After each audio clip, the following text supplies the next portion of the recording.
Hi, it's Jan Beta, and I think it's about time I take care of this Atari 800XL that I did a video first inspection on a couple of weeks ago. I'm gonna link that in the corner there and in the description below. This is a working Atari 800XL I got with a larger haul from eBay, which also included the Mega ST, Atari Mega ST I did some work on, and that I am going to do more work on the Mega ST as well. Today it's going to be a full restoration of this Atari 800XL, including putting new capacitors on the main board, retrobrighting and cleaning. This is pretty crusty, this case here, and yeah, we'll see along the way what else can be done to make this as good as new. I might even try to build a new power supply for this, but I'm not sure if I can fit it in this episode. So yeah, let's get right into it. So we looked at this main board, which is a pretty neat one before. I'm not going to go into all of the ICs again. What I'm going to do is to replace the electrolytic capacitors. There are axial ones and there are radial ones on this board. I have all of these in stock, replacements for these originals. There's always a lot of discussion going on about whether to recap a board like this or not.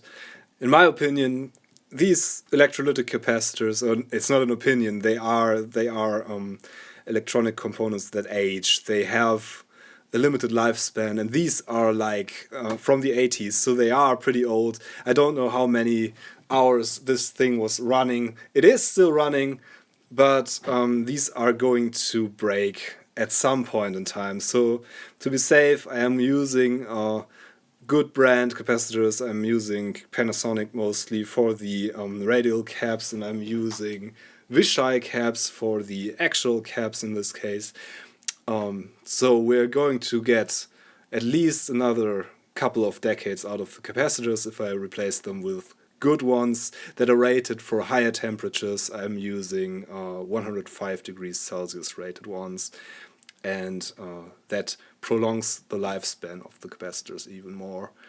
Yeah, and also what I've found when recapping Commodore 64s, for example, which I did a couple of times, you mostly get better picture quality out of the machine after new caps are in there, just because they are closer to the original specifications than these aging, maybe not failing, but aging and slightly drifting in their capacitance and characteristics caps do. So with that out of the way, I know there's people who just keep their machines as is, and there's really no argument against that, but if you want to do a full restoration of these and want to keep them in business for a longer period of time, there's a point in replacing all the caps. So that's my point of view on this. So okay, let's get right into it. I'm just going to do my usual routine of desoldering them with my desoldering station that I have. And I'm doing one at a time so I don't get the values confused.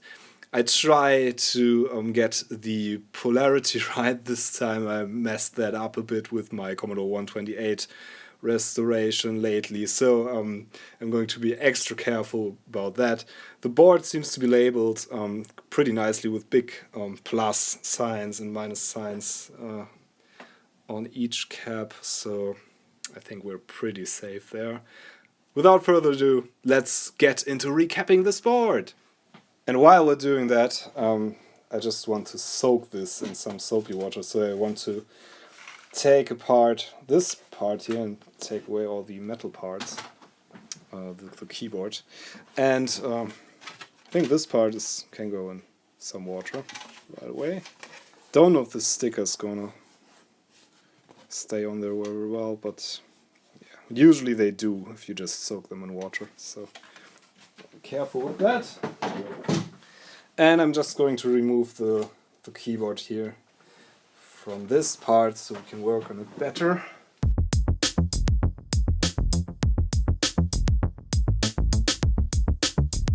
really have to film this because otherwise I won't remember which part goes. So that's our keyboard, and as you can see the membrane is right below there. Wow, okay. That's a pretty cheaply made design there. You can see right away where there's room for failure here, where the membrane just bends over. And if the traces get brittle, they might break in these spots here. Wow, okay, this is not...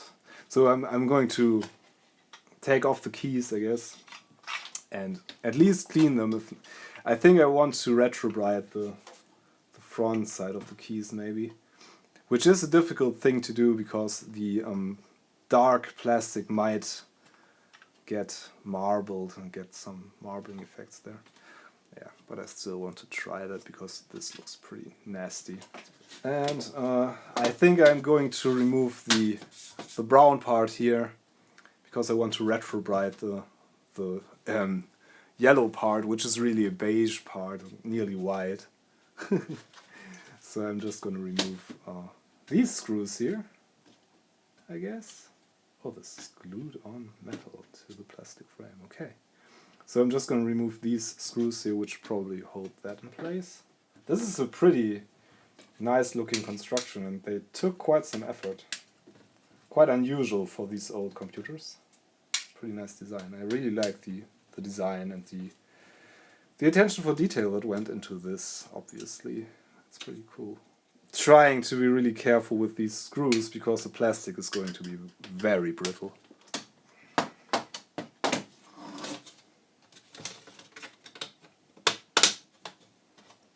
So there we go. Okay, got it off. I think we can remove this. There's a translucent part here we can remove as well.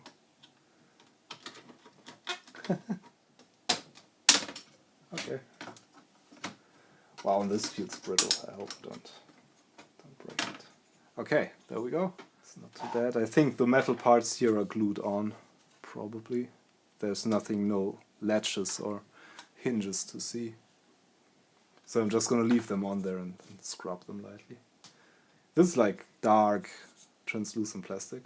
Pretty nice design. I really like this. And I'm gonna get rid of the doors here, maybe, or just leave them on. I think I'm just gonna leave them on. I'm just gonna leave it on so I'm not risking losing the little screws here and stuff. Yeah, so this goes into some soapy water, I guess.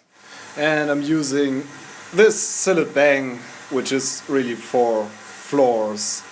Has a strong fat solvent, which is usually quite good for removing like nicotine stains and stuff like that. So in case the yellow is nicotine, we're going to get rid of it, or this is going to get rid of it pretty easily.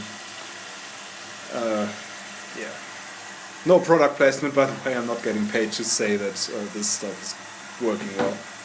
Okay, as for the keyboard, I'm going to use my keycap puller, which I highly recommend when working on these brittle old keyboards. Make damaging the keys or the plungers very, very unlikely. So these are pretty good. This is a nice construction, actually. Wow, okay. Nice keys. So I'm going to be extra careful with the membrane there. And of course I should take a photo of this keyboard before I take it apart, as I usually do, because we're going to have to put it back together. Okay, here we go. Montage!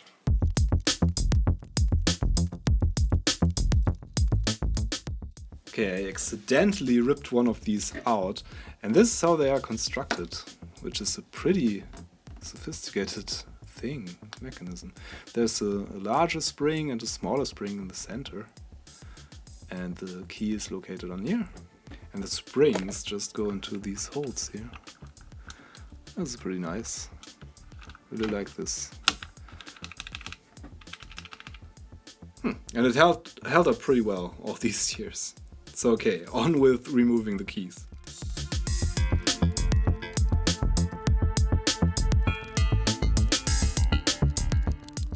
Okay, so these are going to be put into some soapy water as well, and I'm going to put this part with them.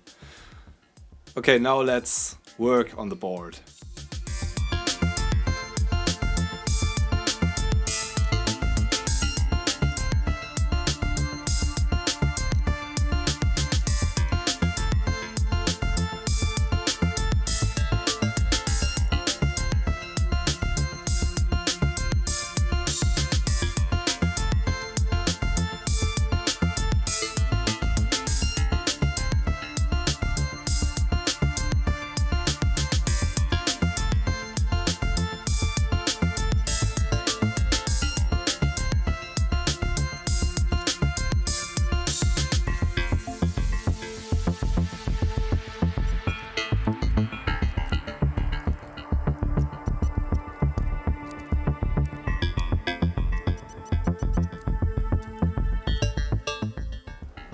Okay, so here's something interesting. I just realized that these C19, C22 and C20 are bipolar electrolytics. That means they don't have a polarity. This says NP, non-polarity, 4.7 microfarad, 35 volts. These are pretty rare. So 4.7 microfarads. Probably, maybe I have something that I can fit in there, but otherwise I'm just gonna leave these in. Okay, I decided to leave them in for now. Just gonna solder them back. That's kind of a bummer. I didn't realize that. So, but this machine was working fine, so I guess I can just go back at some point and replace them again.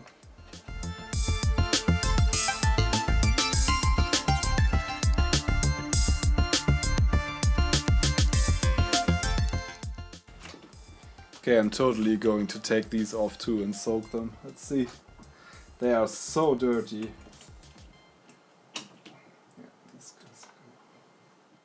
Okay, after putting new capacitors in, let's see if this thing still works at all.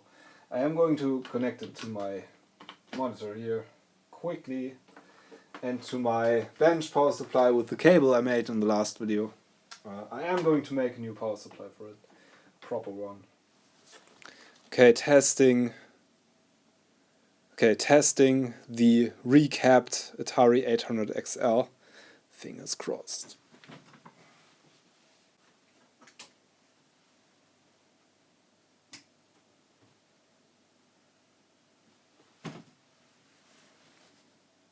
Yep, there we go.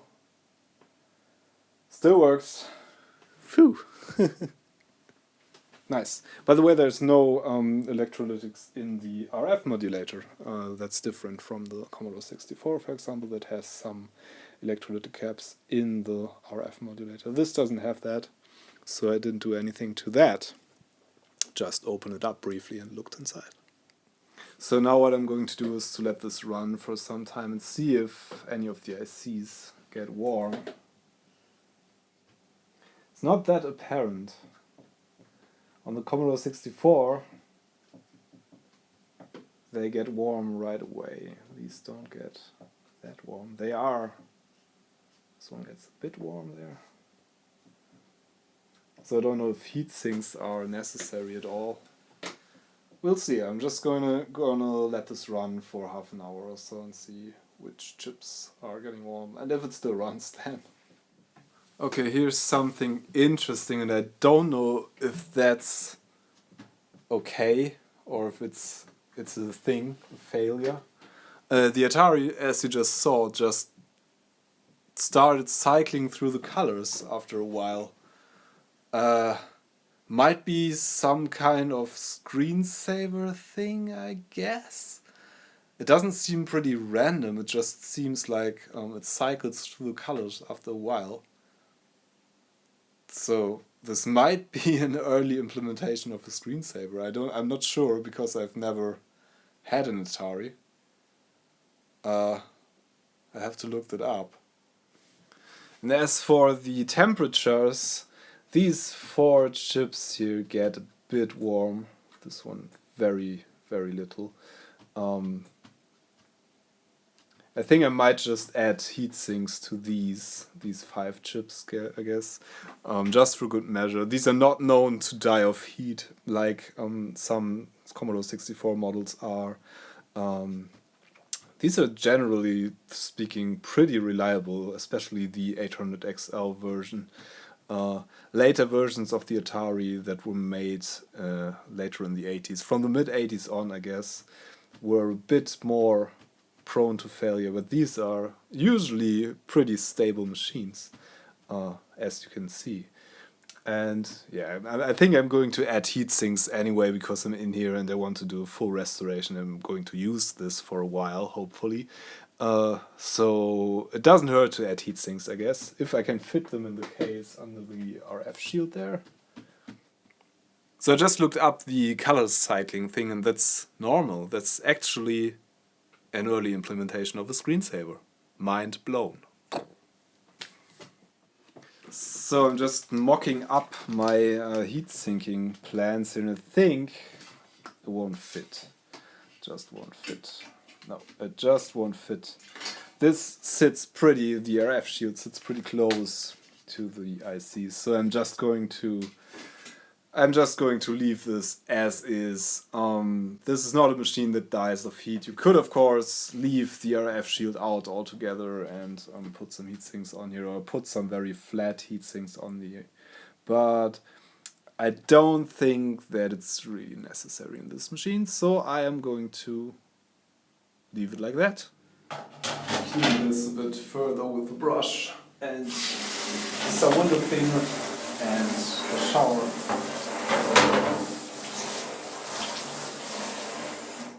And as you can see, there's some black spots here again. I think I'm going to use my magic eraser on those. There's a few, but that's the only one that I can see now. I think there's some more on the bottom case. Gonna get rid of those with the magic eraser or magic sponge thingy. Yep, that works really well. That works really well.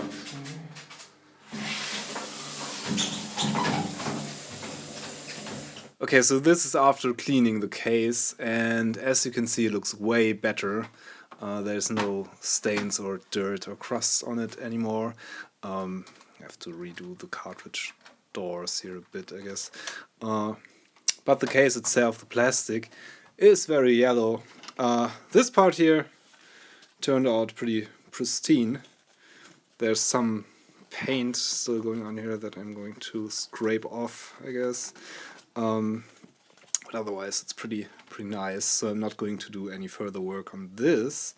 I am going to try to retrobrite this, and yeah, I have something in mind that I have to build before I can do this, so let's just do that.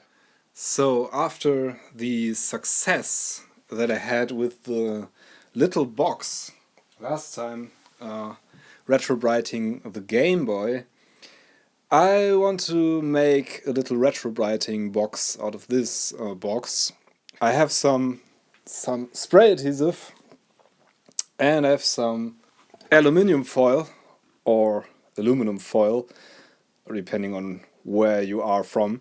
And I'm going to spray this in a well ventilated room, which is my lab in this case, and cover it in aluminum foil. So let's give that a shot, and then afterwards I can use this as a kind of a mirrored box where I can put my items that I want to retrobrite into.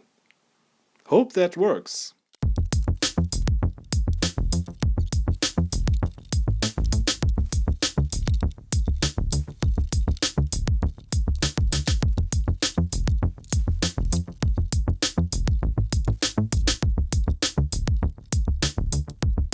Okay, there we go. A nice silvery box, which it's good enough.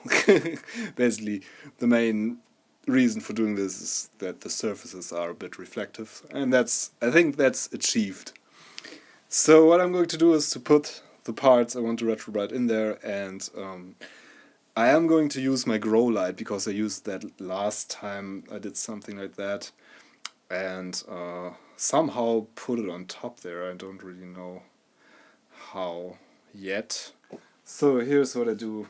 I just take some cream peroxide, which is this one, which is the cream peroxide. It's a hydrogen peroxide cream that I used a lot with great results, and I am going to cover my parts that I want to retrobrite, meaning that I am going to reverse the yellowing that happened there because the plastics degrade in various funny ways. I'm going to reverse that. The process is not permanent, by the way. The yellowing is going to come back gradually after, usually after quite some time. I did this with my Amiga 1200, and it took a year approximately until there was any noticeable yellowing again. So that's pretty much, it helps, and it's not back to its original yellow state at all. So yeah, I'm just going to put this into some cream peroxide, put it everywhere where it's yellow, basically.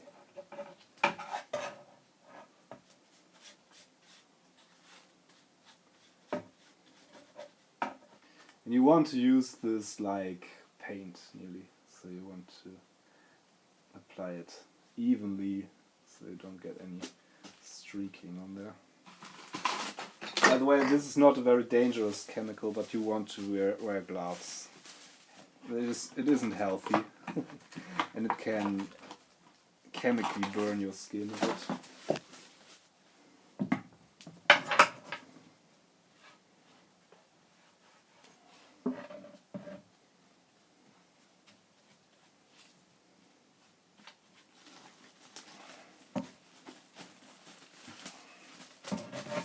Okay, I have my pieces in there, in cling wrap, and now I'm going to put the grow light thingy on top here.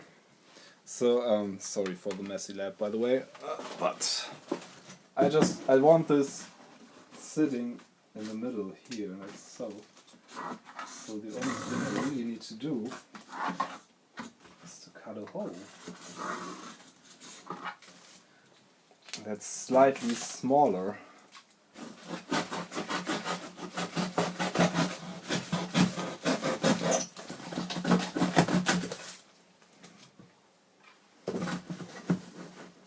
Ta-da! And now I'm going to put some juice on this and let it sit for a while. And I'm going to come back every half an hour or so and see if it starts burning or anything weird.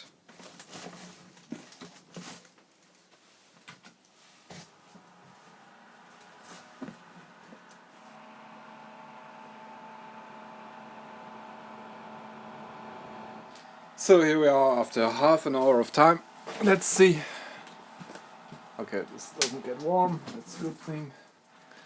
So the retrobrighting process seems to go pretty well. The keys are a bit difficult because they are so dark, and I'm a bit afraid I am going to get a marbling effect on the dark plastic. The brighter, or it should be nearly white, I think, originally, like on the backside here, is actually another piece of plastic. So I think what I'm going to try, and it might just fail, I'm going to put hydrogen peroxide like a liquid, 11.9% hydrogen peroxide. This is the stuff I used before on the, I think on the keys of the Commodore 128 and on the keys of the Mega ST actually. So I'm just going to pour that in there and see if it does any good. Maybe it helps, maybe not, I'm not sure. I don't need to retrobrite the spacebar and these silver aluminum, I think, keys. Like all the other ones. I want to get some. Let's just do that and try. I don't even know if this is a good idea. Could have gone with the cream, but I think, in my experience, this stuff is better to prevent marbling, at least. So maybe that's a good idea to do it like this. I don't know. We're going to see. We're going to find out. That's one of the reasons I'm making these videos, so I can find out things that you don't have to try again, in case I fail. I think the UV is not as important as the heat, but I'm going to stir this anyway. So I'm just going to put it in like this. Hope enough light and heat gets in there, and I'm just going to put it with the other stuff into the box.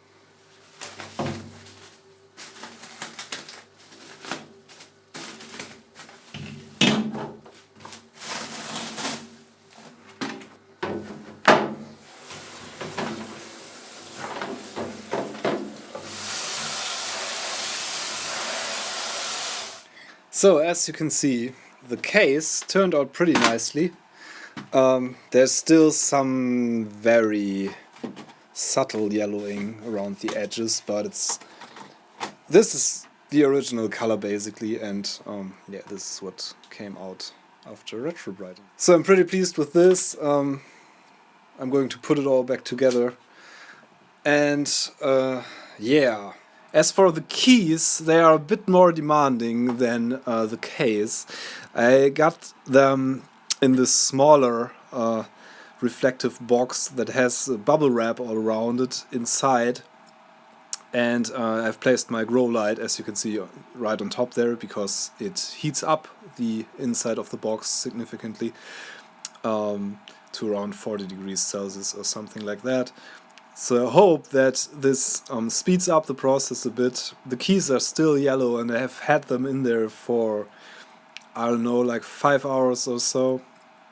There's not much going on, unfortunately, and I want to wrap up this video, so I'm just going to give this a little bit more time, and then I'm going to get them out there and dry them and put them back onto the actual keyboard, because I don't have time to finish the video otherwise. Keys in general seem to be a bit of a problem, retrobrighting wise. They are a lot better than they were, but the process is slow. On a more positive note, because this restoration took so long, I already received the bipolar caps that I ordered. They are Nichicon, so pretty good quality caps. 4.7 microfarad, so I can replace the bipolar caps that I couldn't replace before with these.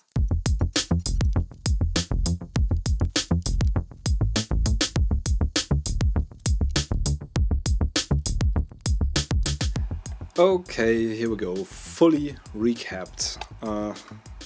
Nice. So while the keys are still retrobrighting away, I am going to put this back together and probably put it in the case to see how it fits, and if I can remember where the screws go and stuff like that. So let's just do that.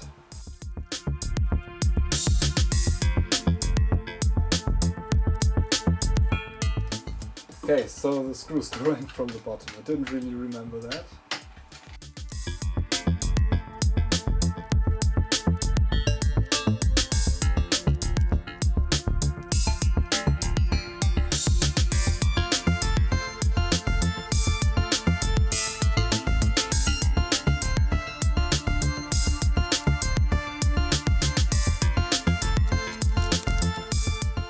Okay, let's take a look at the keys. Yeah, they definitely are way better than before. Maybe I'll give them another round here. Maybe I'll just give them another hour.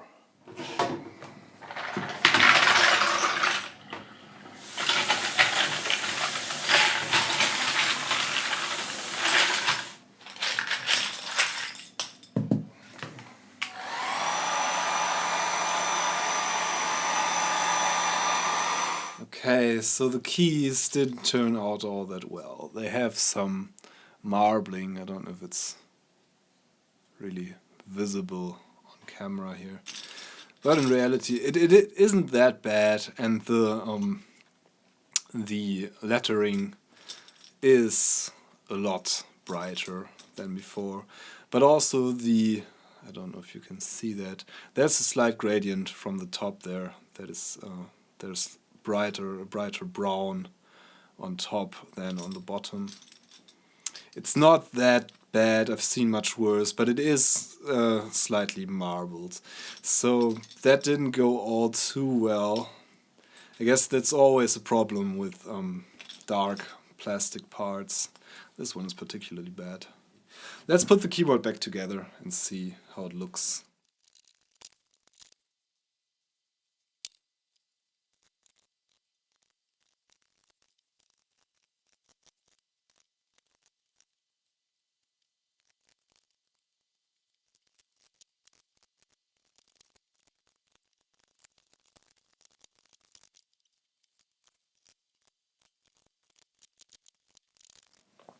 Okay, you can see the slight difference between the spacebar, which I didn't retrobrite, and the rest of the keyboard. But I think it still looks better than before. It is a bit grayish, and there are some streaks like on the shift keys here, but it's alright, I guess. It's a bit over the top. I think I went a bit far with the retrobrite. I don't really know how I could have prevented this, possibly, but yeah, I should not have retrobrited these keys, maybe, in the first place. But it didn't. It's not a total disaster. I think it still arguably looks better than before, because the white or beige on the keys is whiter than before, so that was the plan, kind of. Just that the brown did get a bit brighter too. Yeah, it doesn't look too bad, I guess. Let's see how it looks in the case.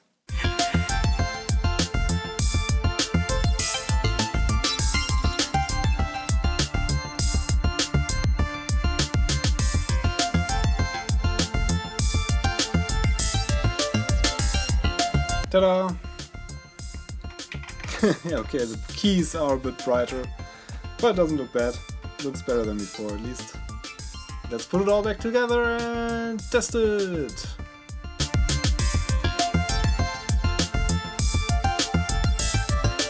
Okay, so here we are. This is how it turned out. Not too shabby, I guess, considering what it looked like before. There are some stains on these aluminum parts. I think I could just polish this with some aluminum polish, but I don't have any at the moment, so I'm just going to leave that for later. Otherwise, yeah, apart from the keys, this turned out pretty nicely, I guess. And the keys are not that bad. I think, yeah, it probably looks worse on camera than it looks in reality. It's not all that bad. So, yeah, quite satisfied with this. Let's see if it still works, or if we have to take it back apart again and repair it, maybe. Okay, so I have the power supply, my bench power supply. I'm going to make a separate video on building a new power supply for this thing, I guess. Got my bench power supply hooked up, and I have my monitor hooked up, so let's see what it does.